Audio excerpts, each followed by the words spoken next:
একবার যদি আমারে বলতে পারো তাহলে সব লোকেরা আমারে আল্লাহ মানবে।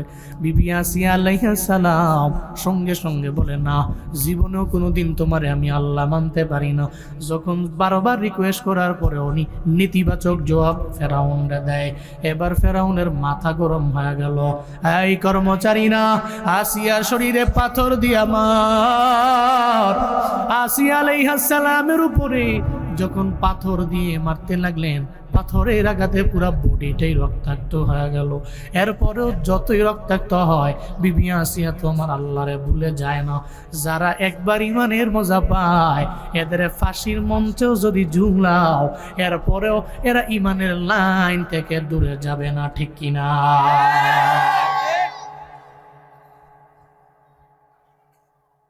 এরা আল্লাহরে ছাড়া কাউরে ডরায় না। এদের মনে আমার মাওলার ভয়, আল্লাহর ভয় নিয়ে আগায়। রবের ভয় আসিয়ার অন্তরের মধ্যে, দিলের মধ্যে পরিপূর্ণ যখন গালে বয়ে গেল, বিবি আসিয়া বারবার বলে, ফেরাউন আমারে মারো, আল্লাহরে আমি ভুলতে পারি না। এবার আসিয়া চোখের পানি ফেলে কান্না করে আর বলে, আমার আল্লাহ, আমারে ফেরাউন আমারে মারে, আমি তোমারে ভুলি নেই। তুমি তো ওয়াদাবদ্ধ, তোমারে যে ভুলে না, তুমি তারে ভুলো না। বিবি আসিয়া চোখে ঢোকায় পানি আর আল্লাহরে বলে, ও আল্লাহ, আমি তোমারে ভুলি নাই, তুমি আমারে ভুইলো না। এই কথা বলতে দেরি আল্লাহ কয়, আসিয়া রে, তুমি আমারে ভুলো নাই, আমি তোমারে বললাম না। আই জিবরাইল, আমি আসিয়ার জন্য জান্নাতের মধ্যে এমন একটা ঘর বানাইলাম, ওই ঘরটা তুমি তোমার ডানার মধ্যে নাও। ডানার মধ্যে লইয়া আমার ওই আসিয়া আমার বান্দির সামনে গিয়া আমাকে যে রাজি করার জন্য মায়ের খাইয়াও আমি আল্লাহরে ভুললো না। আমি তো ওয়াদাবদ্ধ তার দরবারে, যে আমারে ভুলে না আমি তারে ভুলি না। ডানার মধ্যে জান্নাতি ঘরটা নাও, দুনিয়ার মধ্যেই ওনারে দেখায় দাও আমি আল্লাহ জান্নাতের মধ্যে ওনার জন্য একটা ঘর বানাইছি। চিল্লে আওয়াজ করে পড়বেন কি মারহাবা। জান্নাতের মধ্যে জিবরাইল গেলেন, ডানার মধ্যে নিলেন জান্নাতি ঘর। জান্নাতি ঘর ডানায় লইয়া, ডানা উড়ায়া উড়ায়া বিবি আসিয়ার দরবারে হাজির। আল্লাহু আকবার। বিবি আসিয়া আলাইহিস সালামের দরবারে আয়েশা কয়, আই বিবি আসিয়া, চোখের পানি বন্ধ করে দাও, আল্লাহ পাক তোমার জন্য জান্নাতের মধ্যে এমন একটা ঘর বানাইছেন, ঘরটা আল্লাহ আপনার জন্য বানাইছেন। আপনি আল্লাহরে ভুলেন নাই, আমার আল্লাহ তো আপনারে ভুলে নাই। আপনার জন্য জান্নাতের মধ্যে আল্লাহ পাক রব্বুল আলামিন এমন একটা ঘর আপনার জন্য বানাইছে। দেখেন না, এই সুন্দর ঘরটা তো আপনার জন্য। এই আসিয়া, এই ঘরের মধ্যে দুনিয়াতে যে আপনি স্বামীরে পাইয়া স্বামী ভুইলা গেলেন, আল্লাহরে ভুলেন নাই। হাসরের ময়দানে আমার আল্লাহর যত আদর মায়া সব আপনি থেকে ত্যাগী হয়ে গেলেন। এগুলা ছাড়াই তো আপনি বড় হইলেন। এক আল্লাহরে মানতে যায় স্বামীর কোনো আদর পান নাই। আল্লাহ পাক রব্বুল আলামিন এই কারণে হাসরের ময়দানে জান্নাতে আপনাকে একটা ঘর আমার আল্লাহ মায়া করে দিয়ে দিবে। শুধু তাই না, আমার আল্লাহ ওই জান্নাতি ঘরের মধ্যে আপনার বিয়েও দিবে। তবে কার সাথে বিয়ে হবে জানেননি? দুনিয়ার সাধারণ লোকের সাথে নয়, সব নবীদের নবী, সব রসুলদের রসুল। যেই নবীরে না বানাইলে আল্লাহ আসমান জমিন বানাইতেন না, যেই নবীরে না বানাইলে আমার আল্লাহ কিছুই বানাইতো না। ওই নবীর সাথে হাসরের ময়দানে আমার আল্লাহ জান্নাতের মধ্যে দুইজনরে ঢুকাইয়া বড় বানাবে আপনারে, আর বর বানাবে নবীরে, কনে বানাবে আপনারে। ওই বিয়ে পড়াবে দুনিয়ার অন্য কেউ না, ওই বিয়ে পড়াবে আমার আল্লাহ।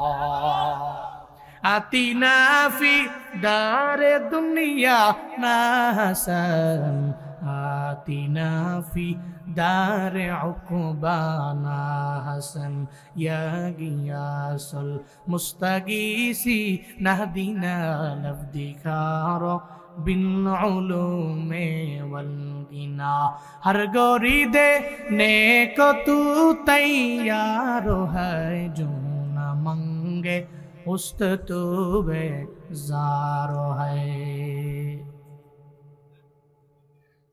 বিবি আসিয়া আল্লাহরে ভুলেন নাই, এই কারণে আল্লাহ পাক উনারে ভুলেন নাই।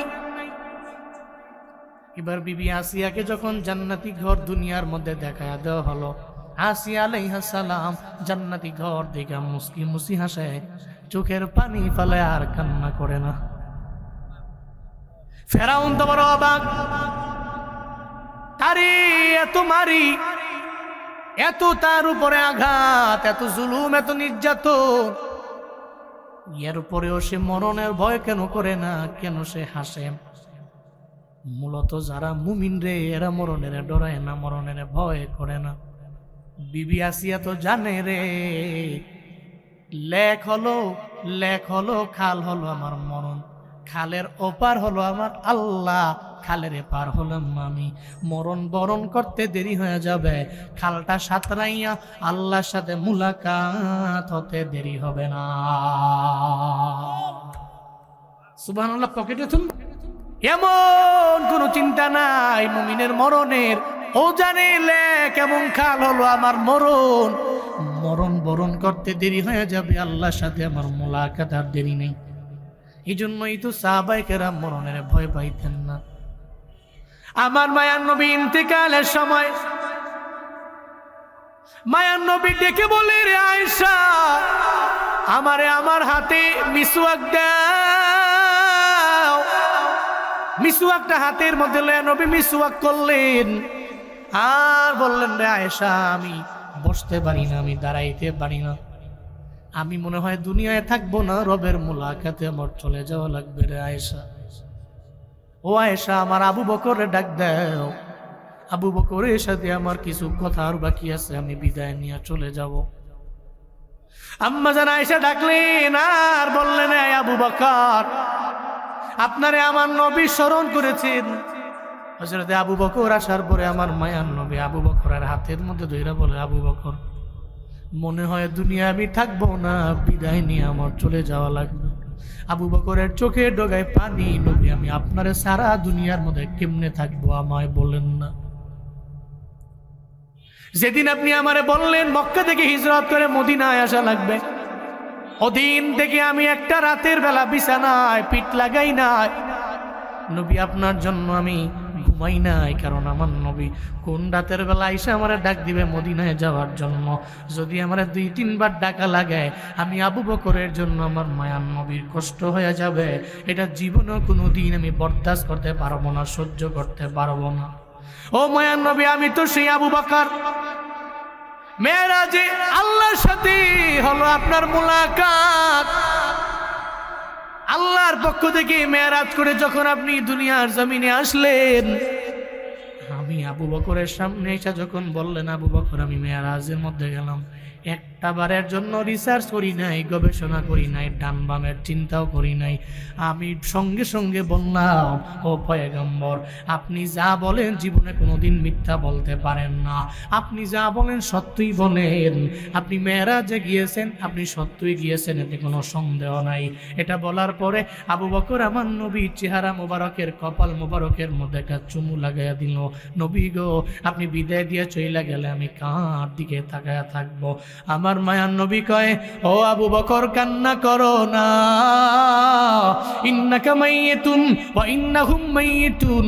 আল্লাহ পাক বলেছেন, নবী আপনি মৃত্যুবরণ করবেন, তারাও তো মৃত্যুবরণ করবে।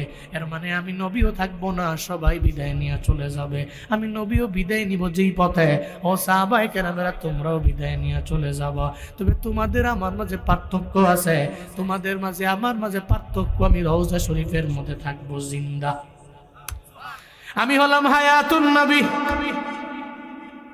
দুনিয়ার যে কোনো প্রান্ত থেকে আমার উম্মত, আমি নবীর উপরে দুরূদ পড়তে দেরি, ওই দুরূদ আমার দরবারে চলে আসবে, জিবরাইল আর ফেরেশতারা সব আমার সামনে না জানায়া দিবে। বাংলাদেশের কুমিল্লা জেলার বুড়িচং উপজেলার বাইরিপাড়া গ্রামের মধ্যে আপনার একটা উম্মত আপনার উপরে দুরূদ পড়ল, নবী গো, উম্মতের দুরূদ নিয়ে আপনার দরওয়াজায় হাজির হইলাম। আমার পয়গম্বর বলে, চিন্তা নাই, মারা যাব আমি, তোমরাও মারা যাবা, সবাই মারা যাবে, তবে মরণের ব্যাপারে চিন্তা করো না, টেনশন করো না। হযরত আবু বকর জানায় দেয়, ও পয়গম্বর আমার, তাহলে মারা যাব এটা কনফার্ম, এতে কোনো সন্দেহ নাই। তাহলে আমরা মারা যে যাব কেমনে বুঝবো যে আমরা মারা যাব? বুঝবো কি করে? নবী বললেন, বুঝবা যদি মুমিন হও তাহলে 40 দিন আগে থেকে বুঝবা যে তুমি মারা যাবা। কেমনে বুঝবো? আল্লাহ পাক রব্বুল আলামিনের পয়গম্বর একদিন আজরাইলে বলল, আজরাইল, দুনিয়াতে যত মানুষ আছে সব মানুষের রূহ কবজ করার দায়িত্ব তো তোমার উপরে। কেমনে জানো কে কোথায় মরবে? কেমনে বুঝো? কোন পাওয়ারে বুঝো আমায় বলো না। আজরাইল বলে, পয়গম্বর আমি কেমনে বুঝি? আমার পাওয়ার না, আমি বুঝি আরশে মুআল্লার মধ্যে আল্লাহ পাক রব্বুল আলামিন একটা গাছ আল্লাহ বানাইছে। ওই গাছের মধ্যে পাতা আছে। দুনিয়াতে যত মানুষ আছে সব মানুষের নামে একটা একটা পাতা। জুনায়েদ আল হাবিবের নামে একটা গাছের পাতা, এই হুজুরের নামে একটা গাছের পাতা, আপনার নামে একটা গাছের পাতা। ওখানে লেখা আছে আপনার পূর্ণ নাম, ওই গাছের পাতার মধ্যে লেখা আছে আপনার পূর্ণ ঠিকানা।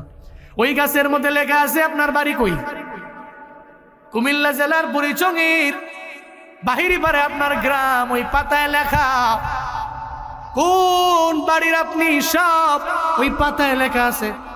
আজরাইল বলে, পয়গম্বর 40 দিন আগে ওই মানুষটার মরণের 40 দিন আগে তার পাতাটা হলুদ হইতে থাকে। কি হয়? ইয়েলো কালার হইতে থাকে। আমিও বুঝতে পারি এই পাতার লোকটা মনে হয় বাঁচবে না। 40 দিন আগে হলুদ হইতে থাকে। আমি তখন বুঝতে পারি বান্দা মারা যাবে। এই চিন্তা করে ওই বান্দা যদি মুমিন হয় তারে আমি স্মরণ করে দেই, তুই বাঁচবি না, বিদায় নিয়ে চলে যাওয়া লাগবে, দুনিয়ায় থাকতে পারবি না।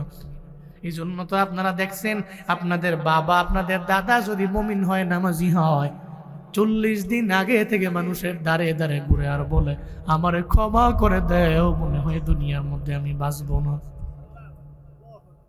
মানুষের দ্বারে দ্বারে গিয়া বলে, আমারে মাফ করে দাও, আমি বাঁচবো না। বন্ধুরে, জীবনে চলার পথে কত অন্যায় করেছি তোর সঙ্গে, তুমি আমারে মাফ করে দাও। বন্ধুর দরবারে গিয়া মাফ চায়, এমন নজির প্রমাণ আছে না নাই? আছে না নাই? দেখবেন দাঁড়ে দাঁড়ে দাঁড়ে ঘুরে যে একবার মাফ করে দিও। মূলত মুমিন তো ওর অন্তরে নাড়া পড়ে গেছে, ও দুনিয়ায় থাকতে পারবে না, বিদায় নিয়ে চলে যাবে। এই জন্য 40 দিন আগে থেকে মুমিন বুঝতে পারে উনি মরবে, উনি মারা যাবে। নবীজি বলছেন, সাহাবীরা চিন্তা নাই, তোমরা মুমিন হও, যদি মুমিন হও বুঝতে পারবা, তা আগে থেকেই সব গুছায় নিতে পারবা। সুবহানাল্লাহ পড়বেন না? এরপরে যখন 3 দিন হয়, এ মানুষটা তখন অনেক বুঝতে পারে সে মারা যাবে। 2 দিন যখন হয়, তখন তার খানা দানা যা আছে সব বন্ধ হয়ে যায়। তখন আর ও দুনিয়া বিখানার চিন্তা করে না, ও চিন্তা করে মৃত্যু পরবর্তী জীবনে আল্লাহর পক্ষ থেকে আমি নিয়ামত প্রাপ্ত হব। সুবহানাল্লাহ জোরে পড়বেন না? এই জন্য দেখবেন মুমিন যারা, খানাটা সব বন্ধ করে দিস, সবারে বলে যে তোমরা কাইন্দো না, আমার ডান বামে সূরা ইয়াসিনের তিলাওয়াত করো। সুবহানাল্লাহ জোরে করে পড়বেন না? সুবহানাল্লাহ। আমার ডানে বামে সামনে পেছনে সূরা ইয়াসিনের আওয়াজ দাও, সূরা ইয়াসিনের তিলাওয়াত করো, সূরা ইয়াসিন পড়ো, আমার জন্য দোয়া করো, আমার জন্য কাঁদিস না। তোরা এই পথের যাত্রী, আমি এই পথের যাত্রী, পৃথিবীর সমস্ত লোকেরা এই পথের যাত্রী। খালি রবের কাছে দোয়া কর যাতে আল্লাহ আমার কালেমার সাথে ঈমানের সাথে মরণ নসিব করে। এটাই প্রত্যেকটা মুমিনের জীবনের লাস্ট চাহিদা, এবং সবাই এটাই বলে। এরপরে আজরাইল বলে, পয়গম্বর, বান্দার মরণে যখন আর 1 দিন বাকি, যদি বান্দাটা মুমিন হয়, আল্লাহ পাক রব্বুল আলামিন আমারে বলে, আজরাইল, আমার বান্দার রূহটাকে কবজ করবা, এমনি এমনি করলে হবে না, সম্মানের সাথে করা লাগবে। আপনার বাড়ির মধ্যে মেহমান আসলে আপনি সম্মান করে খাওয়ান না? নতুন বেয়াই আসলো আপনার বাড়ি, কংসনগর থেকে নিমসার থেকে বাজার করে আনলেন। ছোট্টখাটো বাজার থেকে বাজার করা যাবে না, বেয়াইয়ের জন্য দামি দামি খাবার আনা লাগবে। আমি মেজবান, আমার বেয়াই মেহমান। দামি একজন মেহমান আসলে দেখবেন আপনারা খাবারের জন্য, খাবার রেডি করার জন্য বিভিন্ন বাজারে বাজারে যান নাকি যান না? আল্লাহ কয় আমি মেজবান, আমার বান্দার সাথে হবে আমার মুলাকাত। আজরাইল রে, বান্দার সাথে আমার মুলাকাত হবে রে। আমার বান্দারে এমনি এমনি আনলে হবে না, আমার বান্দার জন্য কিছু প্রিপারেশন নেওয়া লাগবে, প্রস্তুতি নেওয়া লাগবে আমার বান্দার জন্য। আজরাইল কয় নবী, এরপরে আল্লাহ পাক আমারে বলে জান্নাত থেকে একটা শুভ্র সাদা রুমাল নাও। কি নাও? সাদা একটা রুমাল নাও, আর ওই রুমালের মধ্যে জান্নাতি একটা ঘ্রাণ আছে, ওই ঘ্রাণের নাম হলো রৈয়ান। ওই রৈয়ান নামক সুগন্ধিটা রুমালের মধ্যে লাগাও। আজরাইল কয় নবী, এরপরে আমি একটা রুমাল নেই, সাদা রুমালের মধ্যে জান্নাতি ঘ্রাণ লাগাই। এই জান্নাতি ঘ্রাণ দুনিয়ার ঘ্রাণের মতো না রে বাবা, জান্নাতি ঘ্রাণ তো দুনিয়ার ঘ্রাণের মতো না। ওই ঘ্রাণের একটা 1 ml যদি দুনিয়ার মধ্যে ছেড়ে দেওয়া হইতো, তাহলে সারা দুনিয়াটাই সুঘ্রাণময় হয়ে যাইত। চিল্লায় পড়া যাবে কি মারহাবা। এটা দামি ঘ্রাণ। আজরাইল কয় নবী, আল্লাহ পাক আমারে বলেন এরপরে তুমি তোমার রুমালের মধ্যে রৈয়ান লাগাও। আমি রৈয়ানটা লাগাইয়া, সুগন্ধি লাগাইয়া, রুমালটা নইয়া ওই বান্দার সামনে আমি এসে হাজির হয়ে যাই। কেন জানেননি? রুমাল কেন আবার রুমালের মধ্যে সুগন্ধি লাগায় কেন?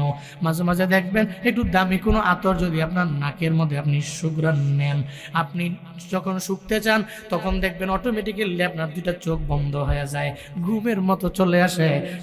ঘ্রাণের কারণে আমার মনে হয় ঘুমে চলে আসছে। এমন হয় কি হয় না? এলাকার মধ্যে দেখবেন মসজিদের বাইরে জুমার দিনে আতরের দোকান হয়, ভ্যান গাড়ির মধ্যে আতর বিক্রি করে। মুরব্বী মুসল্লি মসজিদ থেকে বের হয়ে ভ্যান গাড়ির সামনে গিয়া কয়, হাই ভ্যান গাড়িওয়ালা, আতরওয়ালা, আতর বিক্রেতারে, তোমার আতর কেমন আছে আমার একটু শুকাও। আমি শুকার পরে কোনটা ভালো লাগে আমি নিয়ে যাব। 1 ml কত, 2 ml কত, 3 ml কত, দেখবেন দেখায় কই সর্বনিম্ন 3 ml, এরপরে 6 ml, এরপরে 12 ml আপনি নিতে পারেন। এবার আতর বিক্রেতা ওনারে শুকায় একটা ঘ্রাণ ওনারে দেয়, উনি শুকে, এরপরে কই এটা আমারে দেয়, ওইটাই আমার লাগবে। এমন হয় কি হয় না? আতরগুলা নিয়ে বাড়ি যায়, নামাজের আগে লাগায়, জুমার দিন লাগায়, ঘুমের আগে লাগায়। পুরা বডির মধ্যে ঘ্রাণের কারণে বান্দাটা ঘুমায়া যায়। দুনিয়ার ঘ্রাণের যদি হয় এত পাওয়ার, বুড়িচং বাহিরি পাড়ার মুসলমান আমায় বলেন না জান্নাতি ঘ্রাণের পাওয়ার কি দুনিয়ার ঘ্রাণের পাওয়ারের মতো? রাইয়ান নামক ঘ্রাণ লাগাইয়া মুমিনের নাকের সামনে আইসা ধরে আর বলে, ইয়া আইয়াতুহান নাফসুল মুতমাইন্নাহ ইরজিই ইলা রাব্বিকি রাদিয়াতাম মারদিয়াহ ফাদখুলি ফি ইবাদি ওয়াদখুলি জান্নাতি। চিল্লায় পড়বেন কি আল্লাহু আকবার। নাকের ডগায় আইসা রুমাল ধরে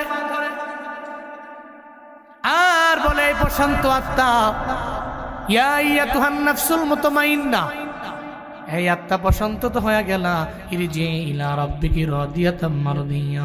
এখন তো রবের দিকে ফিরে যাওয়া লাগবে, প্রত্যাবর্তন করা লাগবে। এই রবের দিকে যাওয়ার জন্য রেডি হয়ে যাও। ইরজি ইলা রাব্বিক, তোমার রবের নিকট তুমি প্রত্যাবর্তন করো। আল্লাহ তোমার প্রতি রাজি, তুমিও আল্লাহর প্রতি রাজি হয়ে গেছো। তুমি আল্লাহর প্রতি রাজি, আল্লাহ তোমার প্রতি রাজি। ফাদখুলি ফি ইবাদি ওয়াদখুলি জান্নাতি। বান্দারে, আত্মারে, আর দুনিয়াতে থাকা লাগবে না। দুনিয়াতে বহুদিন তুমি থাকছো, আর দুনিয়ার মধ্যে থাকা লাগবে না। এখন তো জান্নাতের পথেই তুমি আগাও, এখন জান্নাতের পথেই তুমি দৌড়াও। এখন আর দুনিয়ার মধ্যে থাকা লাগবে না। আল্লাহ তোমার প্রতি রাজি, তুমিও আল্লাহর প্রতি রাজি। ফাদখুলি ফি ইবাদি ওয়াদখুলি জান্নাতি। সঙ্গে সঙ্গে ওই বান্দার রূহটাকে যখন বের করা হবে, এই কথা শোনার পরে ওই বান্দাটা মুস্কি মুস্কি হাসে, অটোমেটিক্যালি তার রূহটাকে বের করে নেওয়া হয়। ও আল্লাহর বান্দারা, এই জন্য মুমিনের মরণের কোনো চিন্তা নাই। মরণের সময় রূহটাকে কবজ করার সময় মুমিন জীবনও কোনোদিন চিন্তাও করে না, টেনশনও করে না, টেরও পায় না। একটা ছোট্ট কুলের বাচ্চা তার মায়ের স্তনের দুগ্ধ পান করতে যেমন ঝামেলা নাই, ও যেমন মনে করে এই জায়গা আমার নিরাপদের জায়গা, কোনো চিন্তা নাই, কোনো টেনশন নেই, ঠিক তদ্রূপভাবে একটা মুমিনের রুহটাকে কবজ করার সময় মুমিন এমনই মনে করে।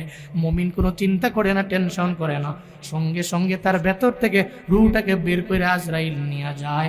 চিল্লায় আওয়াজ করে পড়বেন কি মারহাবা, কোনো চিন্তা নাই, বের করে নিয়ে যায়। এরপরে সে মুস্কি হাসি দিয়া দুনিয়া থেকে বিদায় নেয়। এই জন্য যারা মুমিন,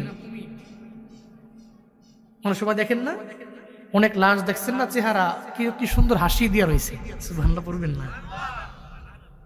জান্নাতি মরণ, জান্নাতি মরণ, ইমানের মরণ, ইমানের পথের পথিক উনি। মদিনার নবী বলছেন মুস্কি হাসি দিয়ে উনি মারা গেছে, এর মানে বুঝো নাই ওর সামনে শুভ্র সাদা রুমালটা রাইয়ান নামক ঘ্রাণ লাগা তার নাকের সামনে আনছে। সে যখন সুঘ্রাণ নিছে, অটোমেটিক্যালি তার চেহারা হাস্যোজ্জ্বল হয়ে গেছে, তার চোখটা বন্ধ হয়ে গেছে, তার ভিতর থেকে রুহটাকে আজরাইল বের করে নিয়ে চলে গেছে, ও কালেমার সাথে দুনিয়া থেকে বিদায় হয়ে গেছে। জান্নাতি মরণ। পড়েন আল্লাহু আকবার। ও আল্লাহ, তুমি বেঈমান অবস্থায় মরণ দিও না, ইমান লইয়া মরার তৌফিক দিও, চিল্লা পড়েন আমিন। আল্লাহ মরণ দিও, যে কোনো জায়গায় তুমি দিতে পারো, তবে বেঈমান বানায় না। আল্লাহ ইমান আইনা পরিপূর্ণ ইমানদার হইয়া কালেমা পড়তে পড়তে, তিলাওয়াত শুনতে শুনতে, করতে করতে তুমি আমাদের মরণ নসিব করিও। সকলে মন থেকে চিল্লায় পড়ে না আমিন। এই জন্য মুমিনেরা মরণের ডরায় না, চিন্তাও করে না, জানে মরলেই তো আল্লাহর সাথে মুলাকাত, ডেস্টিনেশন হবে জান্নাত। সুবহানাল্লাহ পড়বেন না। বিবি আসিয়া আলাইহিস সালামকে আল্লাহ পাক স্মরণ করলেন, মনে আছে নি? উনি হাসতেছে, ফেরাউন কয় কিরে কর্মচারীরা হাসে কে, এরা তো মারি হাসে কে, এরা মারারও। এবার যখন লাস্ট অনুমতি দিবে মারার জন্য, তখন তারা পাথর দিয়ে বিবি আসিয়া আলাইহিস সালামকে একটা মর্সে জুড়ে ওনার মাথা দ্বিখণ্ডিত হয়ে গেছে, উনি দুনিয়া থেকে বিদায় নিয়ে চলে গেছে। জান্নাতের মেহমান। সুবহানাল্লাহ পড়বেন না। এটা তো আল্লাহর ওয়াদা, ওনার জান্নাতে বিয়ে হবে। কার সাথে হবে যেন? মদিনাতুর রাসূল সাল্লাল্লাহু আলাইহি ওয়াসাল্লামের সাথে বিয়ে হবে, জান্নাতে বিয়ে হবে। বরযাত্রী কি হবে? বরযাত্রী হবে। নবীজি যখন বলবে আল্লাহ আমার বিয়ে হবে, বরযাত্রী কারা? আল্লাহ নবীজিরে বলবে আপনার বরযাত্রী আপনার সমস্ত জান্নাতি উম্মতেরা। দুনিয়ায় বরের সাথে যাওয়ার জন্য তো আমরা মারামারি করি, আর যদি কোনোভাবেই আমাদের দাওয়াত না দেয়, বড়র লোকের দাওয়াত দিছো না, যাইতাম না বিয়াত, একটেও দিতাম না, যাইতাম না, আমার হিবেত কইছো না, তুমি কইছো, বিপদ ফিরে না কইছো। কথা কোন ঠিক কিনা বলেন? রাগ হয়েছে কেন? আমরা বড় লোক নিছে না, হ্যাঁ দাওয়াত দিছে, হ্যাঁ ভাই কিন্তু দাওয়াত দিছে, এই দাওয়াত দেওয়াতে না দই বলা, যাইতাম না। এটা দুনিয়ার বরযাত্রী, আর জান্নাতি বরযাত্রী। আপনি নবীজি হবে বর, আপনি বরযাত্রী। সুবহানাল্লাহ পড়বেন না? তো নবী খুশি হয়ে যাবে, নবী খুশি হবে, আমার বরযাত্রী হবে আমার জান্নাতি উম্মতরা। নবী খুশি। বিয়ে কে পড়াবে জানো? আল্লাহ পাক পড়াবেন। খাওয়াবে কি? মুফাসসিরিনে কেরাম বলেন খাওয়াবে জান্নাতি মানুষগুলোরে। আল্লাহ তো মেজবান। এই মিয়া, আপনি মেজবান হইলে মেহমানদের কি সুন্দর করে খাওয়ান, হ্যাঁ? আর মেজবান যদি আল্লাহ হয় আর মেহমান যদি আমরা হই, তাহলে কি খাওয়াবে আল্লাহ? সুবহানাল্লাহ পড়বেন না? জান্নাতের মধ্যে আল্লাহ পাক রব্বুল আলামিন খাওয়াবে রুটি আর মাছের কলিজার ভুনা। রুটি আর বিধর্মী ছিল, এই জন্যই তো আঘাত করছে। জান্নাতের মধ্যে খাওয়াবে আল্লাহ পাক রুটি আর মাছের কলিজার ভুনা। কোত্থেকে আনবে? মুফাসসিরিনে কেরাম বলেন এই যে মাছের কলিজার ভুনা, একটা মাছের কলিজার ভুনা, কয়টা? একটা। খুব খেয়াল রাখবেন, এক মাছের কলিজা ভুনা দিয়ে আল্লাহ সমস্ত জান্নাতি মানুষগুলোরে আপ্যায়ন করবে। কত বড় মাছ! আল্লাহু আকবার। আল্লাহ জমিন বানাইছেন, জমিনটারে বানানোর আগে আল্লাহ পাক রব্বুল আলামিন আগে বানাইলেন একটা মাছ। কি বানাইছেন? জমিন বানানোর আগে আল্লাহ বানাইলেন মাছ। মাছের উপরে আল্লাহ পাক দিলেন একটা বাটি, আর এই বাটির উপরে আল্লাহ পাক রব্বুল আলামিন একটা রুমাল দিলেন। একটা মাছ বানাইলেন, মাছের উপরে আল্লাহ পাক বাটি দিলেন, আর এই বাটির উপরে আল্লাহ পাক রব্বুল আলামিন একটা রুমাল দিলেন। আর এই রুমালের উপরে আল্লাহ পাক রব্বুল আলামিন এই পুরা জমিনটারে ওই রুমালের উপরে আল্লাহ বসাইছে। এর মানে মাছটা কত বড়, বাড়িতে যায় মিলাবেন। ওই মাছ মনে হয় দেবিদ্দার বাজারে আছে, আছে নাকি? কত বড় মাছ! আল্লাহ জমিন বানাইলেন, আগে মাছ বানাইছেন। মাছের উপরে আল্লাহ বাটি দিলেন, রুমাল দিলেন, জমিনটারে বসাইলেন। যেই জমিনের আগাও নাই, গুড়াও নাই, মাথাও নাই, কিছুই খুঁজে পায় না বিজ্ঞানীরা, খালি ঘুরে পায় না। এত বড় জমিন আমার আল্লাহর। এই জমিন আল্লাহ বানাইছেন, মাছ বানাইয়া মাছের উপরে আল্লাহ রাখলেন। হাসরের ময়দানে জান্নাতি হুরগেলমানদের আল্লাহ পাক অর্ডার দিয়ে দিবে, আই হুরগেলমানেরা, আমার বান্দারা আমার মেহমান, আমি আল্লাহ এদের মেজবান। আমি আল্লাহ চাই এদের মাছের কলিজার ভুনা খাওয়াবো। এটা তো আমি আল্লাহর ওয়াদা, আমার বান্দা জান্নাতে আসলে এদের মাছের কলিজার ভুনা খাওয়ানো হবে। আই হুরগেলমানেরা, ওই মাছটারে এখনই সময় জবাই করে দাও। ওই মাছটারে জবাই কইরা কলিজাটাকে বের করার পর ওই কলিজাটাকে ভুনা করে এরপরে আমার বান্দাদের সামনে দাও। এরপরে হুরগেলমানেরা মাছটাকে কলিজাটাকে ভুনা কইরা এরপরে এদের সামনে উপস্থাপন করবে। এখন বাকি আছে রুটির পালা। জান্নাতি রুটি কেমন হবে? মুফাসসিরিনে কেরাম বলেন জান্নাতি রুটি কেমন হবে? জান্নাতি রুটি হবে মাটির তৈরি রুটি। কি তৈরি? মনে মনে কয় তো দুনিয়া তুই বলা আটা রুটি খামু, মাটি দিয়ে রুটি বানাই দি বললা, এর লেগে জানো তো মাটির রুটি। মাটির রুটি দামি রুটি।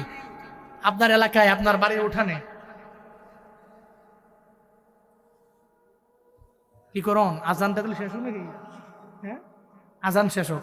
সব জায়গায় তো 45ই মনে হয়। হ্যাঁ, 45 না আজান? বাহিরের মাইকটা তাহলে অফ করে দেন। আমরা কই, আমরা উনলি সর্ব, যারা আইয়ে না তারা না উনলু সর্ব, তারা আইসে না কেন? হ্যাঁ, বন্ধ করছেন? ওকে। রুটি আপনার বাড়ির আঙ্গিনায় মাটি থেকে আপনি আমের চারা লাগাইলেন, আম গাছ হইল। এরপরে একটু পরে দূরে লাগাইলেন কাঁঠাল হইল। একটু পরে লাগাইলেন লিচু হইল। আর একটু দূরে লাগাইলেন হলো আমরুজ হইল। হয় না? এমন হয় না? এই সবগুলা কি মাটি থেকে হইছে না আসমান থেকে হইছে? কোত্থেকে হইছে?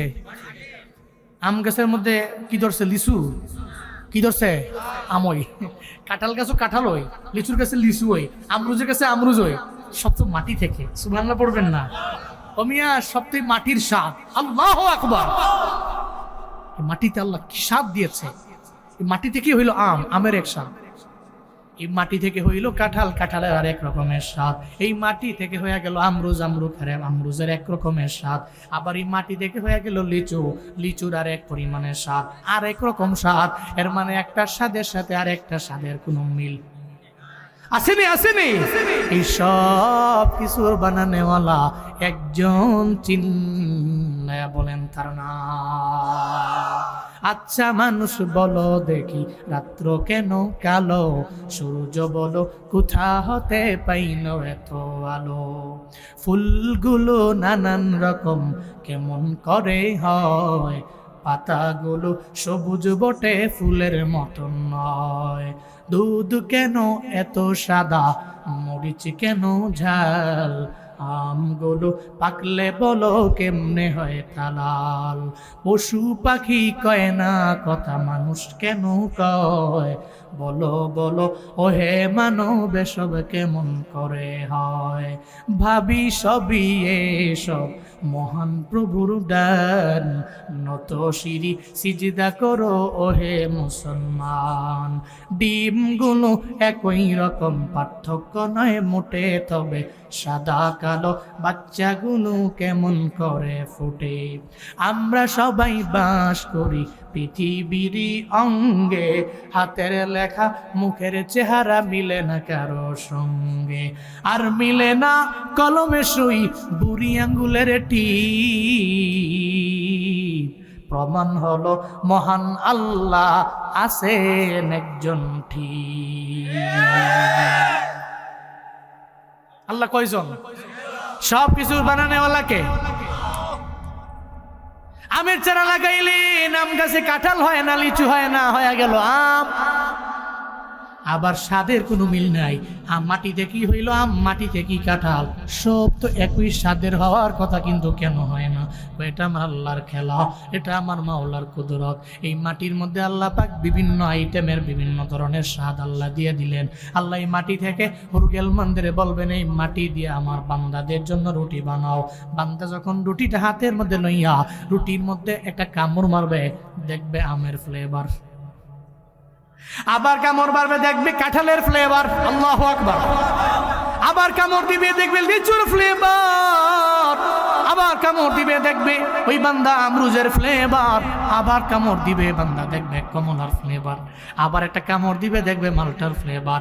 এক কথায় রুটির পুরাটা জায়গায় কামড় দিতে দেরি, দেখবে এক একটা জায়গায় এক এক রকমের স্বাদ। ও বান্দারা, আল্লাহ পাক রব্বুল আলামিন জান্নাতি রুটি বানাইবেন, মাটি দিয়ে আল্লাহ পাক বানাইবেন যে রুটি, ওই রুটির মধ্যে আল্লাহ পাক দুনিয়ার যত স্বাদ আছে, যত ফলের স্বাদ, সব ফলের স্বাদ একটা রুটির মধ্যে আল্লাহ পাক দিয়ে দিবে। চিল্লায় পড়া যাবে কি সুবহানাল্লাহ? একটা রুটির মধ্যে আল্লাহ দিয়ে দিবে এমন পরিমাণের স্বাদ, বান্দার সামনে পরিবেশন করা হবে রুটি আর মাছের কলিজার ভুনা। সুবহানাল্লাহ পড়বেন না? বান্দা খাওয়ার পরে আল্লাহ পাক এবার বলবেন, আমার বান্দার সামনে রুটি দিলা, কলিজার ভুনা দিলা হবে না। এবার বান্দার সামনে, প্রত্যেকের সামনে ৮০,০০০ প্লেট খাবার নিয়ে হাজির করে দাও। কয় হাজার প্লেট? দুনিয়ায় যারা খাওয়াই না আছে না, কুদ্দুর খাওয়াই নাম নেই। আমাদের যদি একারে জোর করে ধরে নিয়া আমি তাইও তুমি এত খাওয়াই না, খাওয়াই তোমার। এবার দিছে ১ প্লেট, মেরে দিছে নগদ। এরপরে দ্বিতীয় নাম্বার মেরে দিছে, তৃতীয় নাম্বার মেরে দিছে, চতুর্থ মেরে দিছে, পঞ্চম নাম্বার কয় এক্সকিউজ মি, আমারে ক্ষমা করেন, আর পারতাম না, আসছে আর কত, ৪ প্লেট খাইছি, মোটামুটি ফ্যাট হুটতে যাবো গা। জান্নাতে আপনারা ৮০,০০০ প্লেট খাবার সামনে দিবে। সুবহানাল্লাহ বিহামদিহি। ৮০,০০০ প্লেট সামনে আনার পরে লোকেরা বলবে, খামু কেমনে, এটা কি সম্ভব, কি করছো কি তোমরা? হুরগেলমানরা বলবে, একটু ট্রাই করেন না, একটু শুরু করেন, ট্রাই করেন। শুরু করতে যাইয়া এই ১০,০০০ প্লেট নাই।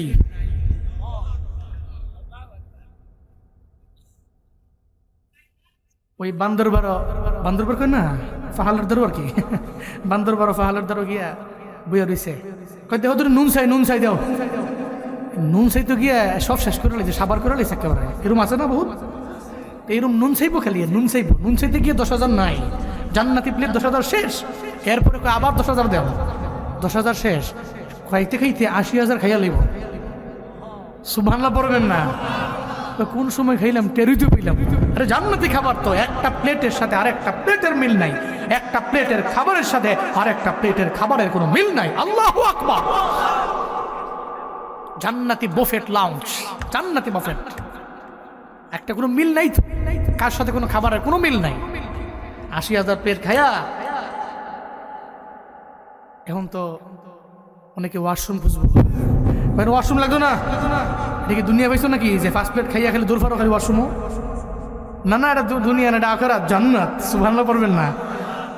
একটা ঢেকুর তুলবে, ঢেকুরটা তুলতে দেরি তার পুরোটা পেট আল্লাহ পাক আবার আগের জায়গায় ফিরিয়ে নিয়ে যাবে, পুরো পেট আবার খালি হয়ে যাবে। বলেন সুবহানাল্লাহ।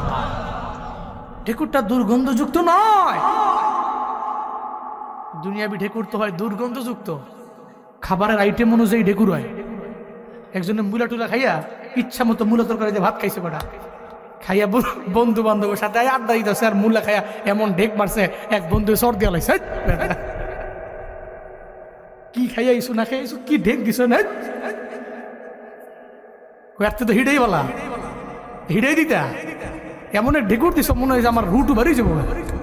হ্যাঁ, এ দুনিয়াবি ঢেকুর দুর্গন্ধযুক্ত, জান্নাতি ঢেকুর কেমন হবে? নবী, মদিনার নবী বলেন, মেশকে আম্বরের যে ঘ্রাণ, এর চাইতেও আরো সুগন্ধিযুক্ত ঢেকুর জান্নাতি একটা মানুষ তুলবে। আর ঢেকুর তুলতে দেরি, তার সমস্ত পেটের ক্ষুধা সবগুলো পেটে খাবার হজম হয়ে যাবে, আবার আগের মতো ক্ষুধা লেগে যাবে। বলেন সুবহান আল্লাহ।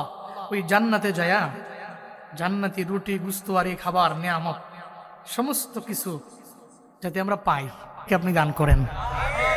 আরো জোরে পড়েন আমিন। মালিক তুমি জান্নাতে, তোমার পাশে আমার একটি ঘর বানিয়ে দিও, একটি ঘর বানিয়ে দিও।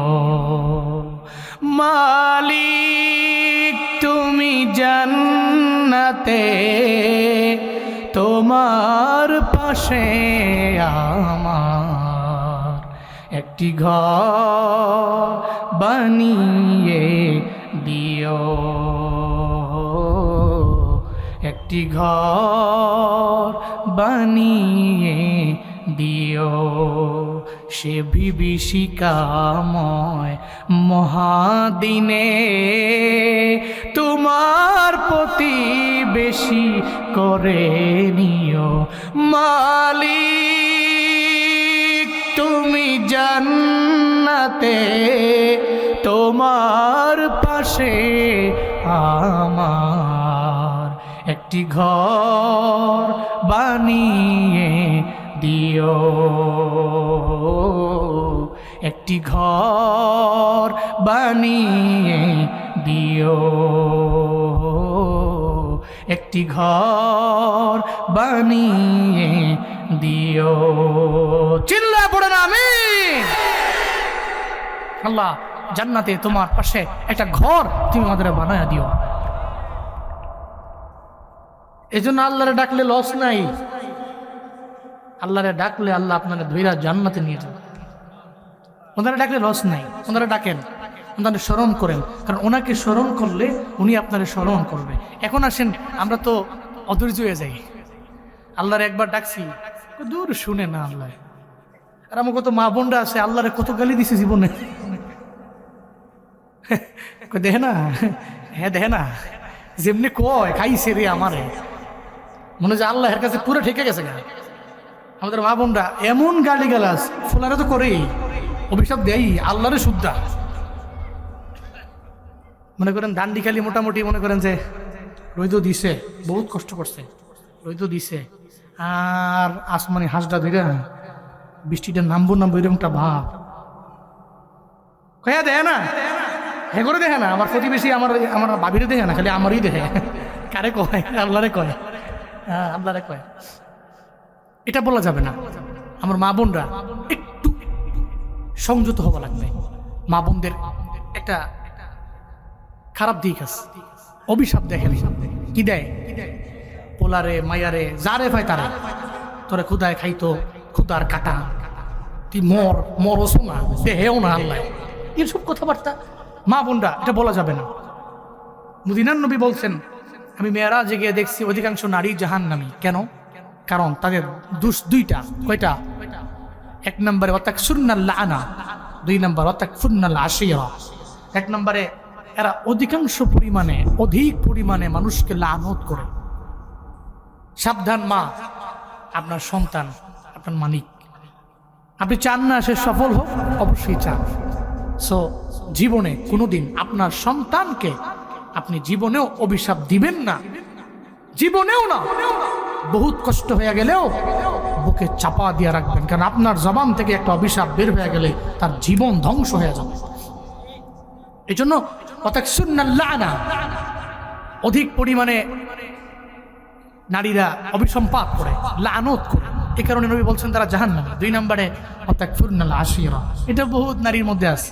30 বছর 35 বছর স্বামী বহুত কষ্ট করে এরা খাওয়াইছে, প্রতি ঈদের সময় শাড়ি টাড়ি যা কিনা দেওয়ার কিনা দিছে, সব দিছে ঠিকঠাক ওই। একটা বছরে একটু ঝামেলায় পড়ে গেছে, এটাকে দিতে পারছে না। পরে এই বিটি শেষ করে ওইটা করে লাইছে, আপনার লোক সংসার করে তো আমার শেষ, আমার 30 বছর, আমি আংরা আংরা কিংরা আংরা আংরা, আপনার লোক 40 বছর আমার সংসার কইরা আমি শেষ। এবারে মনে মনে কয় এতদিন ধরে খাওয়াইলাম কারে আমি, এই যে কামাই করলাম, এই নারী আমার কই অ্যাকাউন্ট আছে, আমার 4-5টা বউ আছে নাকি? তুমিই তো আমার সব, আমি যা কামাই করছি সব তো তোমারে আমার সন্তানগুলির সবারই তো খাওয়াইলাম। তো বেচারা যায় একদিকে দাঁড়ায় দাঁড়ায় কান দেখে পুরোটা জিন্দেগি আমি শেষ করলাম কার লিগা, এখন হেরা কয় চুরি করলাম যার লিগা, হে কয় চোর। মা বোনেরা এটা করা যাবে না, মা বোনেরা কোনোভাবেই স্বামীর অবাধ্য হওয়া যাবে না, অধিক পরিমাণে লানত দেওয়া যাবে না। আল্লাহ আমাদের মা বোনদেরকে অধিক পরিমাণে লানত দেওয়া থেকে এবং স্বামীর অবাধ্য হওয়া থেকে হেফাজত করেন, সকলে পড়ে না আমিন। আপনারাও একটু মিল মহাব্বতে থাকেন। পরে আবার মা বোনরা কইব এই হুজুরার আইন আগামী বছর সাইল নিও টিহানি দিম একবারে ফিরে দিম দূরে। আপনারাও সবাই নিয়ে, মা বোনদেরকে নিয়ে সবাই নিয়ে একবার মিলেমিশে থাকেন আর কি, মারামারি করেন না, দাম্পত্য জীবনটারে সুখের বানান চেষ্টা করেন। আল্লাহ আমি দোয়া করি প্রত্যেকের দাম্পত্য জীবনে আল্লাহ সুখ দিয়ে ভরপুর করে দেন, আরো জোরে পড়ে না আমিন। আল্লাহ প্রত্যেকটা ঘরে রহমত বরকত নাজিল করেন। তাহলে অধৈর্য হওয়া যাবে না, আল্লাহকে গালি দেওয়া যাবে না। আমি আল্লাহকে স্মরণ করলে আল্লাহ আমাকে স্মরণ করবে। আল্লাহ পরের আয়াতেই বলছেন বান্দা যে অধৈর্য হয়ে যাবে আল্লাহ জানে। আল্লাহ কয় ইস্তাইনু বিস-সাবর ওয়াস-সালাহ, তুমি যে আমারে ডাকছো, ডাইকা তুমি অধৈর্য না হইয়া তুমি সবর এবং নামাজের মাধ্যমে আমি রবের দরবারে চাও। মনে রাখিও ইন্নাল্লাহা মা'আস-সাবিরিন, আল্লাহ তো সাবিরিনদের সঙ্গী আছে। এজন্য আল্লাহর দরবারে চাইবো, অধৈর্য হব না, নিজের সাবির বানাবো, নামাজের মাধ্যমে আল্লাহর দরবারে বেশি বেশি চাইবো, যা চাইবো আল্লাহ পাক রব্বুল আলামিন অবশ্যই দিবেন। আসুন না আমরা আল্লাহকে বেশি স্মরণ করি, আল্লাহকে ডাকি। অন্তত পক্ষে 5 ওয়াক্ত নামাজ আমি 3 ওয়াক্ত বা জামাতে পারলেও, বাকি 2 ওয়াক্ত ঘরে হইলেও, যাতে আমার 1 ওয়াক্ত নামাজ মিস না হয়ে যায়, কাজা না হয়ে যায়, চেষ্টা করবেন তো ইনশাআল্লাহ। চেষ্টা করুন, আজকে থেকে নিয়ত করেন, বুড়া হইলে পড়ব, বড় হইলে পড়ব, 5 দিন পরে থেকে পড়ব। এসব হলো ধোঁকা, এসব প্রতারণা, শয়তানের প্রতারণা, শয়তানের ধোঁকা। শয়তান আপনার সাথে খালি প্রতারণা করছে, সাবধান। আপনি প্রতারণার ফাঁদে পা না দিয়া এখন থেকেই নামাজ পড়া আরম্ভ করেন। অন্তত পক্ষে 5 ওয়াক্ত নামাজ পড়েন। নামাজ পড়া আপনি গুনাহ করেন, কারণ আপনারা তো শয়তান ধোঁকা দিতেছে। গুনাহ করেন না, অসুবিধা নাই, আমি বলি গুনাহ করেন। আল্লাহর কসম আপনি গুনাহ করছেন 1 দিন, গুনাহ 2 দিন, গুনাহ 5 দিন, নামাজ 5 ওয়াক্ত ঠিক, 1 মাস গুনাহ, 2 মাস গুনাহ, 3 মাস গুনাহ, একদিন আপনার নামাজ আপনার গুনাহ থেকে কান ধইরা লয়া যাইব, তুই গুনাহ করিস না, তুই তো আমারে পড়স। এই জন্য আপনি নামাজ ঠিক রাখেন ইনশাআল্লাহ। টুডে অর টুমরো আপনি ভালো লাইনে আসবেন ইনশাআল্লাহ। আল্লাহ আমাদেরকে ভালো লাইনে কবুল করেন, আল্লাহ মাহফিল কবুল করেন। এশার আযান হবে, এরপরে নামাজ হবে, এরপরে বাংলাদেশের পতিত যশা উলামায়ে কেরাম আসবেন, আপনাদেরকে বয়ান শোনাবেন, লম্বা সময় ধরে বয়ান শুনা এরপর বাড়ি যাবেন। দোয়া চাই আমার জন্য, একটু অসুস্থ আছি, ক্লান্ত। কালকেও কক্সবাজারে 2টা প্রোগ্রাম ছিল, আজকে আবার এনে কইরা আবার জামু লং তিতাস, শেষ করে যাবো সিলেট, আগামী 3 দিন সিলেট সুনাম। সো এই যে একটু দৌড়াদৌড়ি করি তো একটু ক্লান্ত হয়ে যায়, আপনাকে পোলা মনে করে একটু দোয়া করেন, হ্যাঁ ইনশাআল্লাহ। আসসালামু আলাইকুম ওয়া রাহমাতুল্লাহি ওয়া বারাকাতুহু।